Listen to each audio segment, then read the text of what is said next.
Cristo, puedes al gigante hacer caer, y un toque del favor de ti puede convertir un no en un sí.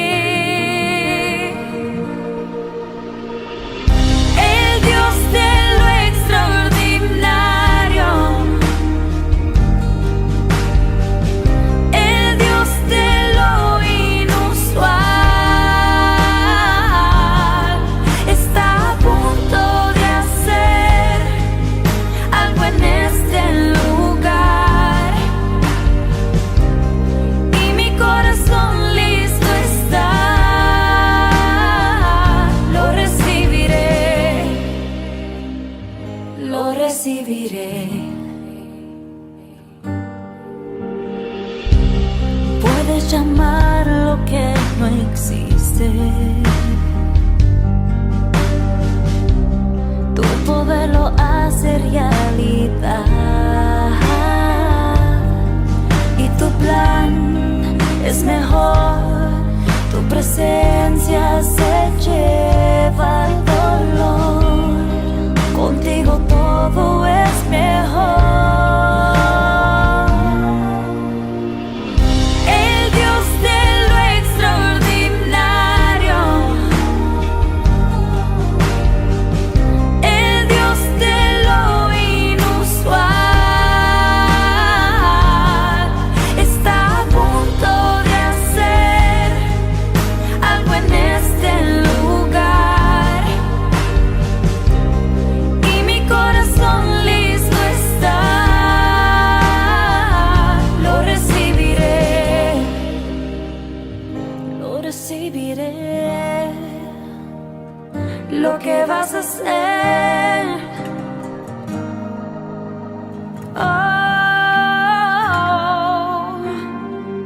te doy mi alma y corazón, te doy, lo entrego todo a ti, Señor. Hoy te doy mi alma y corazón, te doy, lo entrego todo a ti, Señor.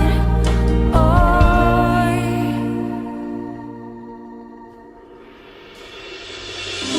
el Dios de lo extraordinario, el Dios de lo inusual, está a punto de hacer algo en este lugar, y mi corazón listo está. Lo recibiré, lo recibiré, lo recibiré.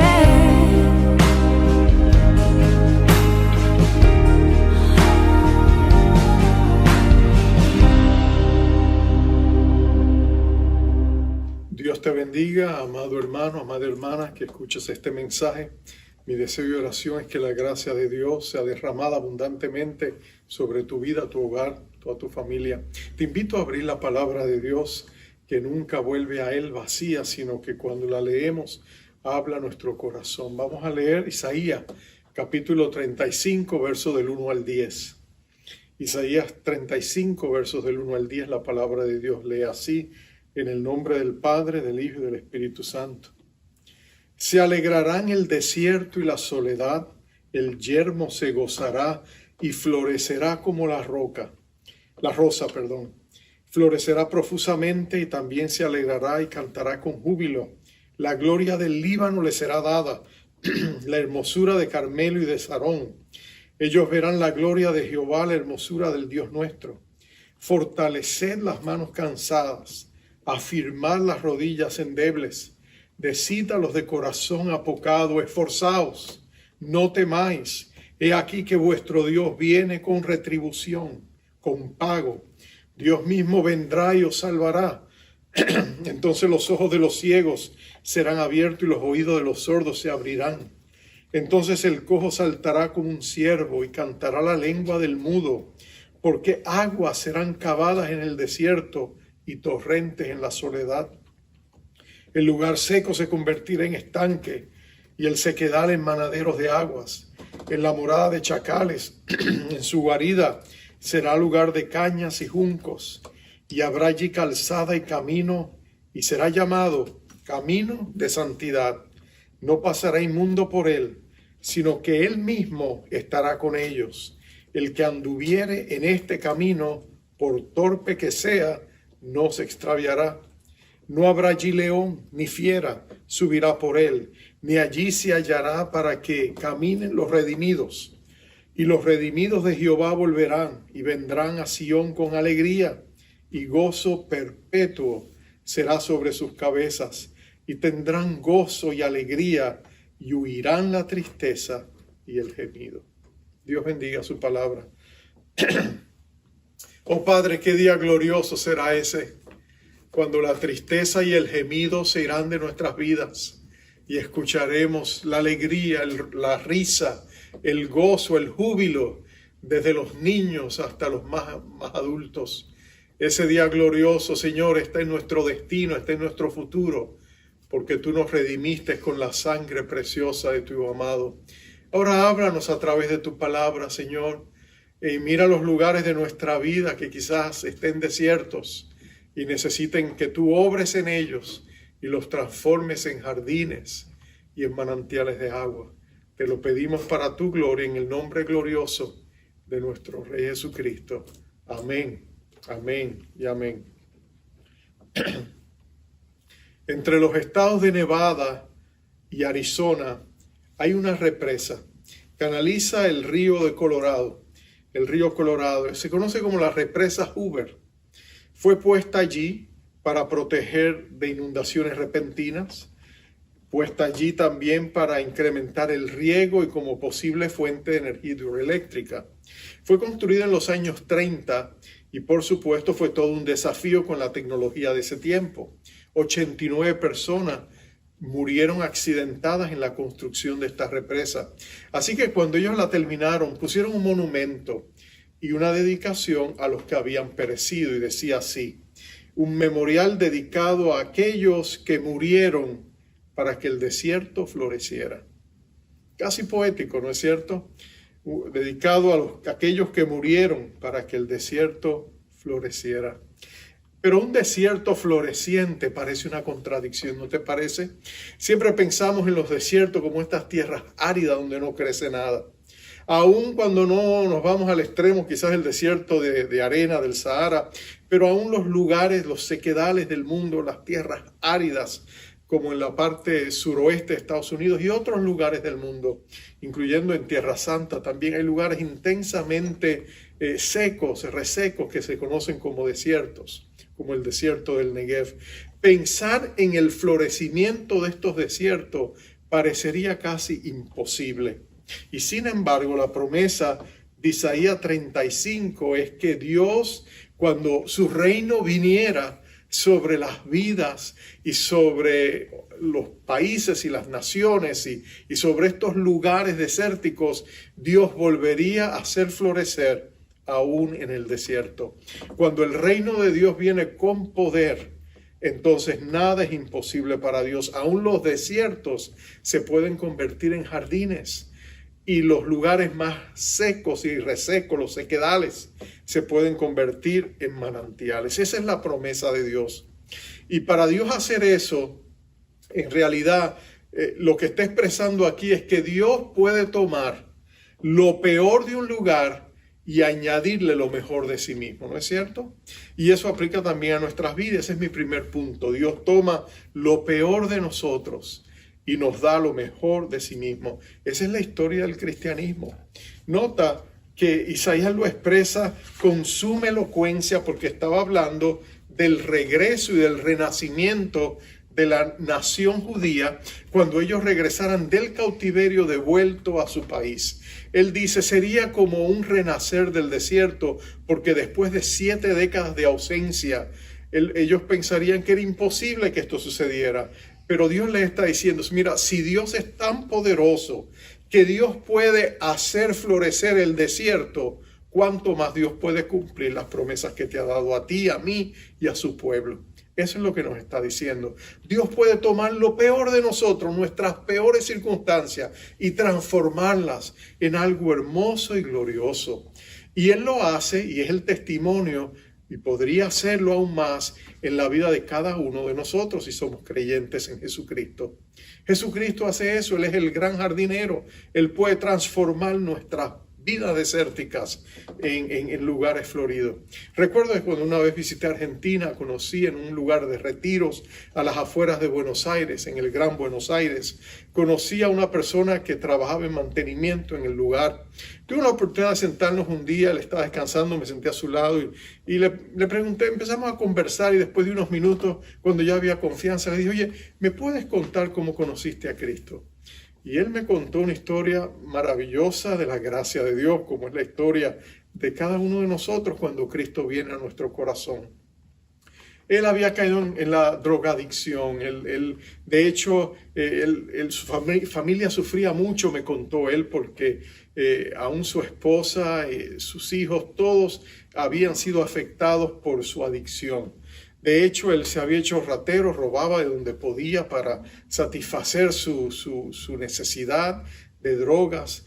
Así que su esposa había aprendido a defender su cartera capa y espada, asegurarse que no dejaba dinero en ningún lugar porque podía desaparecer.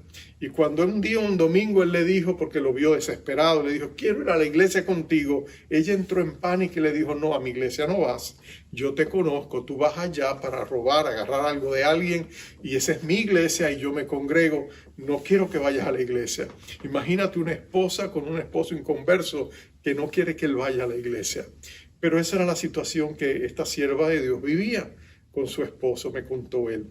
Así que cuando un día él dice, voy a ir a la iglesia, él se va por su cuenta, llega a la iglesia, y tan pronto ella lo vio en la iglesia, ella le siguió como si fuera su sombra, donde quiera que él iba, allí estaba ella, porque ella no quería que él fuera a tomar algo de lo ajeno de alguna de las hermanas.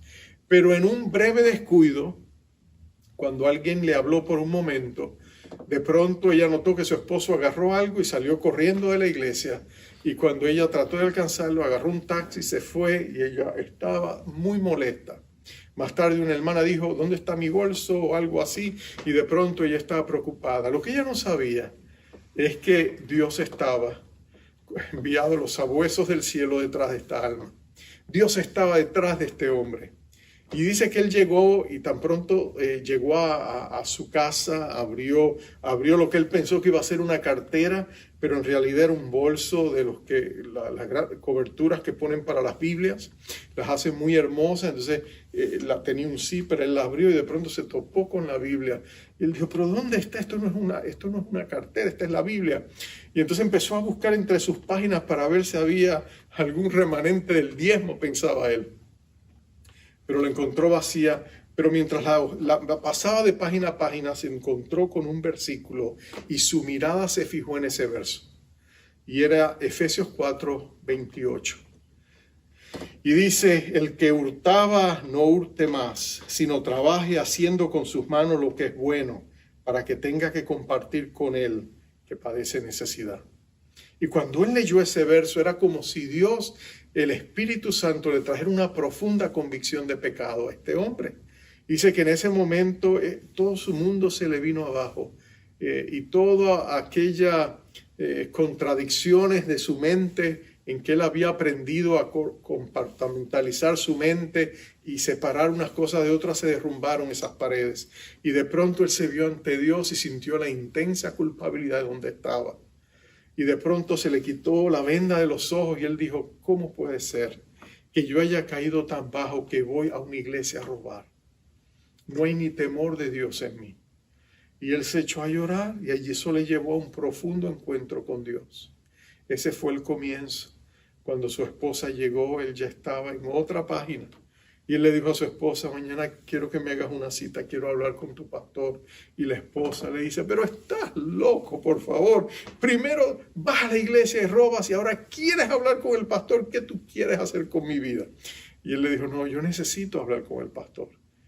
Y así fue, al otro día habló con el pastor y ese fue el comienzo en que Dios transformó su desierto en un jardín hermoso.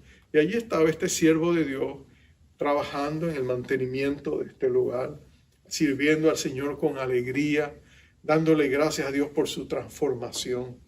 Eso es lo que Dios hace cuando nosotros entendemos que Dios quiere transformar nuestras vidas y Dios quiere quitar lo peor de nosotros y poner en nosotros lo mejor de sí mismo. Eso es lo que Dios hace. Por eso es que cuando venimos a Cristo, Dios pone a su Espíritu Santo a morar dentro de nosotros, en nuestro espíritu, en nuestro corazón. Somos templo del Espíritu Santo, somos residencias, moradas del Eterno.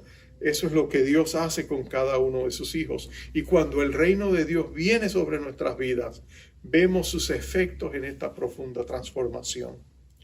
Me imagino que tú quizás puedas dar un testimonio de cómo tu vida cambió cuando Jesucristo vino a ti, ¿no es cierto?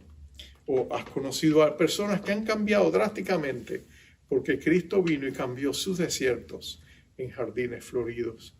Pero eso no es todo. Cuando el reino de Dios viene sobre nuestras vidas, dice Isaías, no solamente florece profusamente nuestros desiertos, no solamente se llena de alegría y cantan con júbilo y la gloria del Líbano, dice él, se manifiesta, la gloria de Jehová viene sobre esa vida. Nota que también él dice que Dios destapa nuestros sensores y receptores espirituales. Dios, mira lo que dice que él se manifiesta de tal manera que los ojos de los ciegos serán abiertos, el verso 5, los oídos de los sordos se abrirán, entonces el cojo saltará como un ciervo, cantará la lengua del mudo, porque aguas serán cavadas en el desierto y torrentes en la soledad.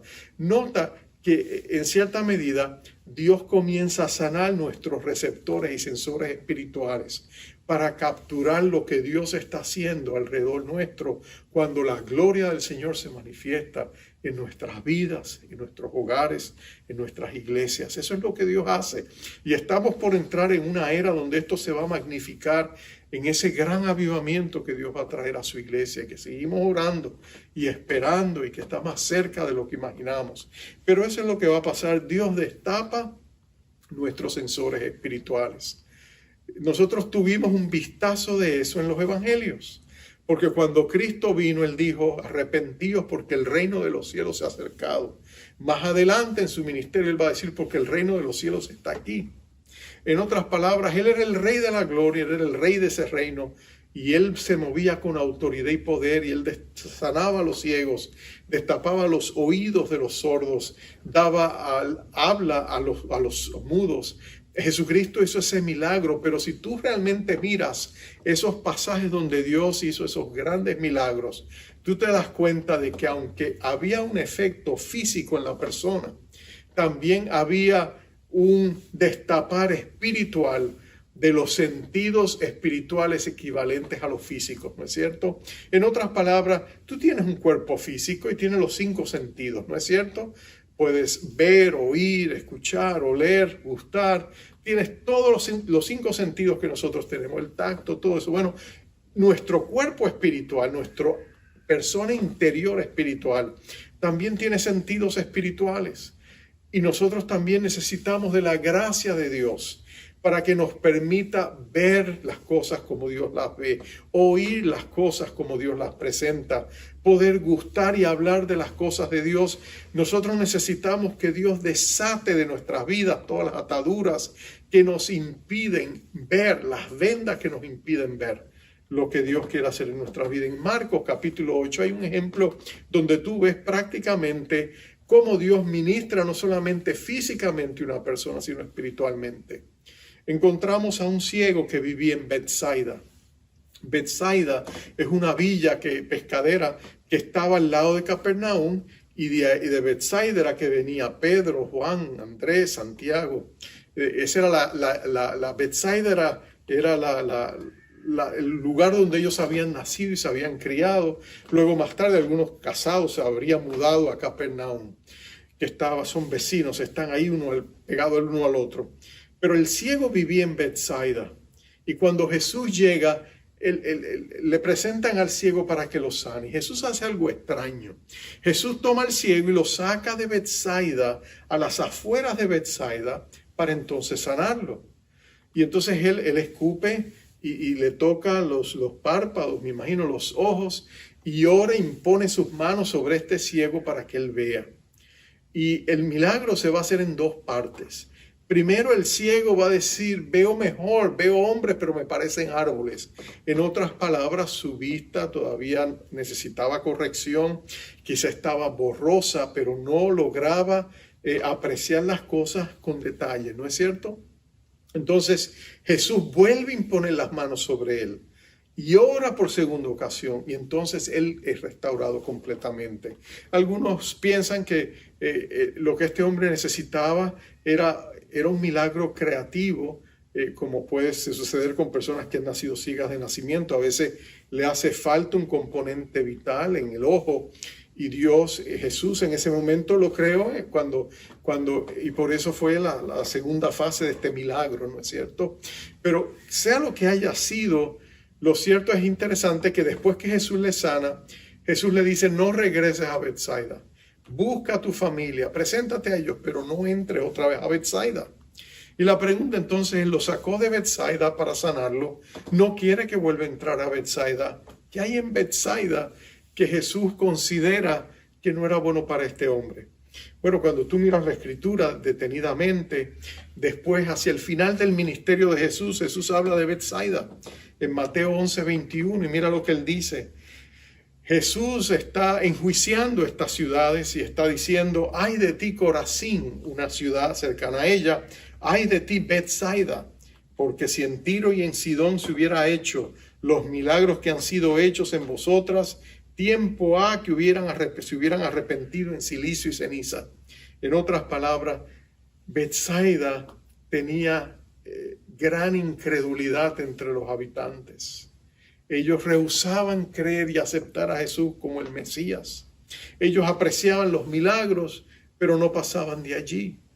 Y Jesús quiere remover a este hombre porque quizás parte de su problema espiritual era que estaba en una comunidad donde había profunda incredulidad. Jesús restaura su vista física, pero también hace provisión para su vista espiritual. Jesús lo protege, lo envía fuera de este entorno. Y así en otros lugares de la Escritura nosotros vemos cómo Jesús se preocupa no solamente por la necesidad física de la persona, sino la necesidad espiritual.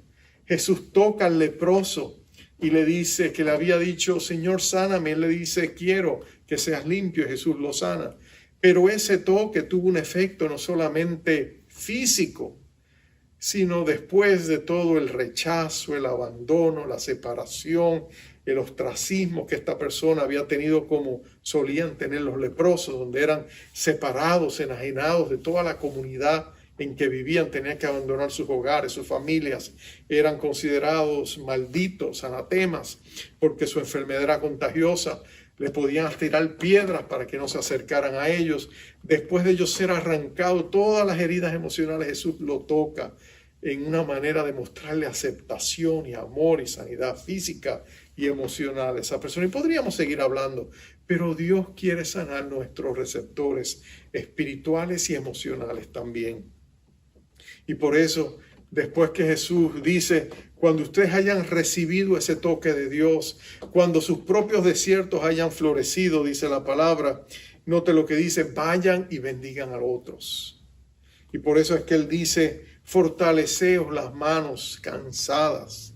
Interesante, las manos son símbolos de nuestra productividad, son símbolos de nuestra labor, de nuestro trabajo, de nuestro esfuerzo. Cuando nuestras manos se cansan, usualmente no es solamente cansancio físico, hay un agotamiento emocional. Y nota que Jesús dice, vayan y fortalezcan estas manos, denle ánimos, tomemos sus cargas, ayudémosle.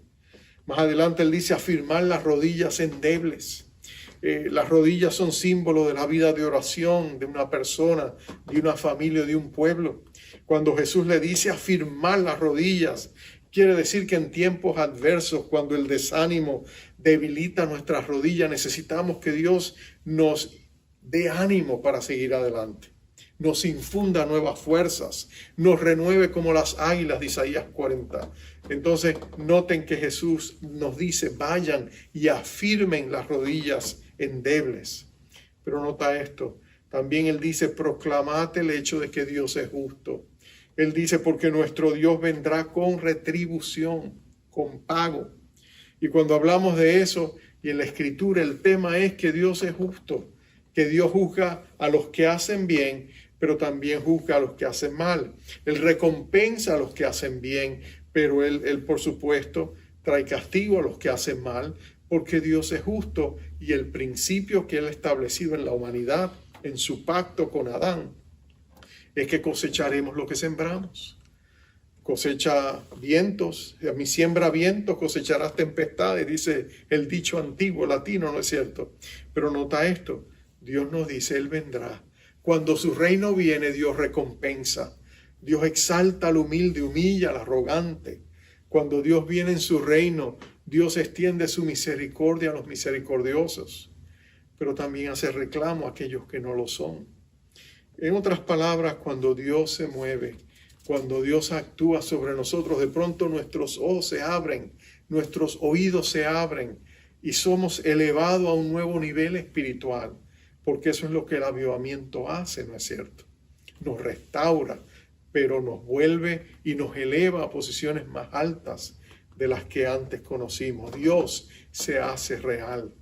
Y lo último de estas preciosas promesas que Dios nos da en Isaías 35 es que Dios nos levanta una calzada, un camino de santidad. Dios nos levanta una calzada, nos hace un camino de santidad. Es vital que tú y yo entendamos que Dios es santo. Él es 3 veces santo. El Padre nuestro es santo. El Padre celestial es santo. Jesucristo es santo. El Espíritu Santo es santo. Valga la redundancia, la palabra dice, sed pues santos, porque yo soy santo. La Biblia en Hebreos 11:6 dice, sin santidad nadie verá al Señor. Ahora, Él está diciendo que Dios va a ver un camino para que nosotros podamos alcanzar la santidad.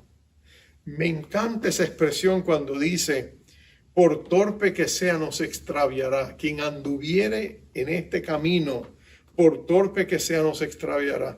Todos los que tenemos problemas y nos perdemos en nuestras propias barriadas, en nuestros propios lugares, porque tenemos mal sentido de dirección, qué bueno es saber que en este camino de santidad, por torpe que seamos, siempre podemos salir avantes, porque dice Él mismo estará con nosotros. Jesucristo dijo, yo soy el camino, la verdad y la vida. Nadie viene al Padre sino a través de mí. Cristo es el camino a Dios y eso incluye no solamente como camino de salvación, pero también como camino de santidad. Como nosotros aceptamos a Cristo por fe para hacerlo nuestro Salvador, igual tenemos que aceptarlo por fe para que sea nuestro santificador. En otras palabras, tú y yo somos incapaces de producir nuestra propia santidad. Tú y yo solo podemos hacer buenas obras que son imperfectas.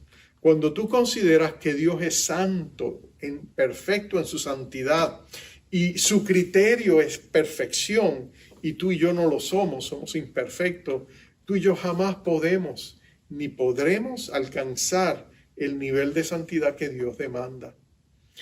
Tú y yo somos incapaces de producir la rectitud al grado y al nivel de perfección absoluta que Dios demanda. Entonces tenemos un problema muy serio. ¿Cómo lo resolvemos? Bueno, Dios lo resolvió por nosotros. Él envió a su Hijo amado para que viniera a vivir a la tierra, para que caminara y viviera una vida perfecta humana, en completa sumisión a Dios y en completo agrado a Dios.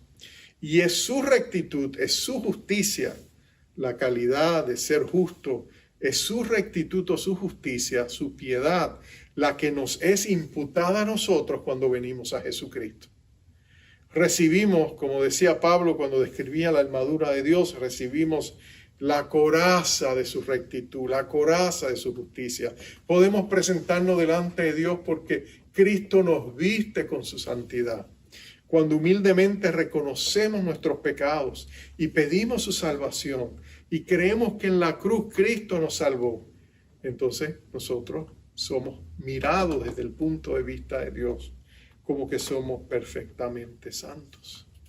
Entonces podemos venir a Dios confiadamente. Él sigue obrando en nosotros. Acuérdate que la meta de Dios es hacernos santos y sin mancha delante de Él. Entonces Dios constantemente está santificándonos. Pero como Dios es el eterno, Él está fuera del tiempo. Desde la eternidad Él ya nos ve a nosotros que hemos creído en Jesucristo como producto acabado. Porque Él sabe que la buena obra que ha comenzado en ti, que ha comenzado en mí, Él la va a perfeccionar hasta el día de Jesucristo. Pero Él la va a completar. Entonces tú y yo podemos tener esa confianza. Podemos tener la certeza, la seguridad de que Dios es el camino a la santidad. Te confieso, por muchos años yo pensaba que yo tenía que encontrar ese camino por mí mismo. Yo decía, si yo me porto mejor, si yo le digo que no a la tentación, si yo llevo una vida recta, entonces Dios me va a permitir que yo pueda hablar con Él y tener acceso a su presencia.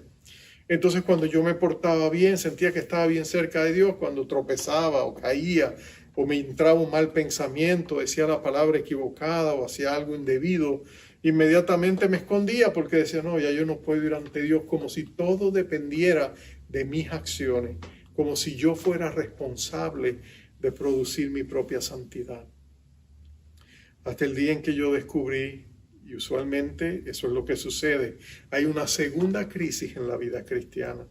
Alberto Benjamin Simpson hablaba de las dos crisis. La primera, la crisis de la salvación cuando venimos a Jesucristo. Pero después que recibimos la salvación, no toma mucho tiempo antes de darnos cuenta de que no tenemos el poder interior para hacer lo que agrada a Dios. Y eso usualmente, inexorablemente, nos lleva a un momento de crisis donde decimos, Señor, no podemos vivir la vida que te agrada. Y ahí es donde Cristo viene y nos dice, no, tú no puedes, pero yo sí puedo. Por eso mi espíritu está en ti. Rinde tu corazón, rinde tu voluntad, rinde tu capacidad. Acepta que no puedes y deja que yo viva a través de ti. Y eso hace toda la diferencia. Es una vida intercambiada. Cristo en vosotros, esperanza de gloria. Es el Espíritu Santo obrando a través de nosotros. Pablo lo tenía muy claro. En Gálatas él dice, con Cristo estoy juntamente crucificado y ya no vivo yo, mas vive Cristo en mí. Y la vida que vivo en la carne, en este cuerpo, la vivo en la fe del Hijo de Dios, el cual me amó y se entregó a sí mismo por mí. ¿Quieres santidad en tu vida? Ve a Cristo. Él te bautizará con el Espíritu Santo y fuego. Él te hará como Él es. Él obrará en ti. Será un proceso, pero Dios seguirá obrando en ti su querer y su hacer por su buena voluntad. Nadie como Jesucristo para hacernos semejantes a Él y conformarnos a su imagen y semejanza. Así que, amados, en este pasaje, qué glorioso es saber que tu vida no tiene que ser un desierto, que tu vida puede ser un jardín floreciente por el poder de Dios cuando el reino de Dios viene sobre ti. Y cuando Dios se manifiesta con poder y gloria en nuestras vidas. A veces nosotros esperamos ese momento extraordinario. Pensamos que tiene que venir un momento especial cuando lo sintamos, un momento especial cuando las circunstancias sean perfectas. Entonces nos quedamos esperando largo tiempo por ese momento supremo, por ese momento extraordinario. Pero yo te sugiero algo diferente. En vez de esperar por momentos extraordinarios, ¿por qué no tomas un momento ordinario? Te presentas delante de Dios, lo aprovechas y lo haces extraordinario. Cuando venimos a Cristo y nos rendimos delante de Él, eso es lo que pasa. Un momento ordinario se hace extraordinario para la eternidad. Vamos a orar juntos y vamos a hacer de este momento un momento extraordinario. Oremos.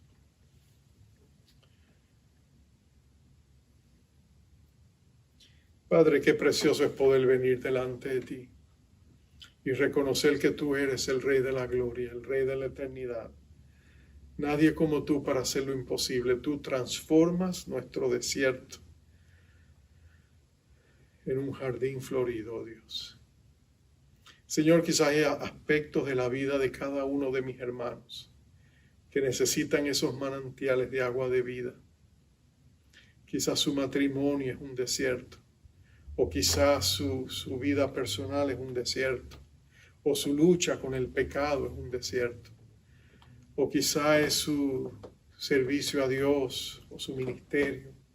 No importa lo que sea, venimos a un Dios maravilloso, un Dios que puede hacer más allá de lo que pedimos o entendemos, según el poder que Él ha puesto en nosotros.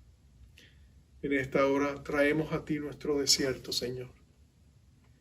Presentamos nuestro desierto. Ahí donde estás, preséntale tu desierto a Dios. Dile, Señor, con esto es que no puedo luchar. Esto es lo que me vence a cada vuelta. Esto es lo que no puedo superar. Señor, ten misericordia. Cambia mi desierto en jardín florido. Cambia mi sequedal en manantial, oh Dios. Venga sobre mí tu reino. Venga sobre nuestras casas tu reino. Venga sobre nuestra iglesia tu reino con poder y majestad. Y venga y traiga todo lo bueno que el reino de Dios trae cuando viene. Salvación, liberación, empoderamiento. Oh Señor, sanidad. Venga sobre nosotros tu reino. Lo recibimos por fe y te damos gracias, amado Jesús, que tú todavía caminas entre nosotros y cumples tu promesa infalible de que estarías con nosotros todos los días hasta el fin del mundo. Así que obra en nuestros corazones, te rendimos nuestro corazón, nuestra alma, nuestro espíritu. Lo ponemos delante de ti, te pedimos, oh Dios, cambia en nosotros lo peor de nosotros y pon en nosotros lo mejor de ti mismo. Para la gloria de tu nombre, en Cristo Jesús te lo pedimos. Amén, amén y amén. Amados, espero que Dios use esta palabra, esta buena palabra, para bendecirte y animarte. Ahora te envío con la bendición acostumbrada. Jehová te bendiga, te guarde.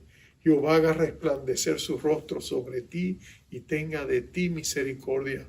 Jehová alce sobre ti su rostro y ponga en ti paz. Bendiciones. El mundo busqué y no pudo llenarme. Ningún tesoro que pueda ganar me saciará. Mas llegaste tú,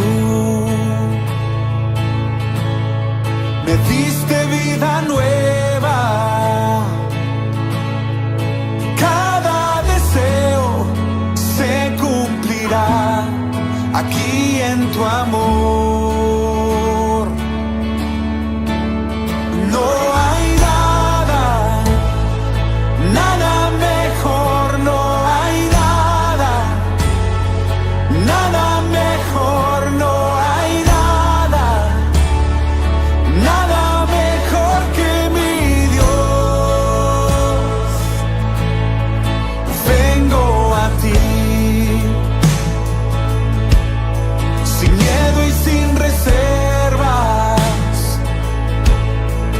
Cada fracaso has visto, Señor, y aún tu amigo soy.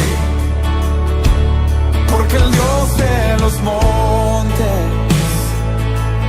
es el Dios de los valles. No hay lugar que me pueda alejar de tu gracia y amor. No hay nada, nada mejor, no hay nada, nada mejor, no hay nada, nada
nada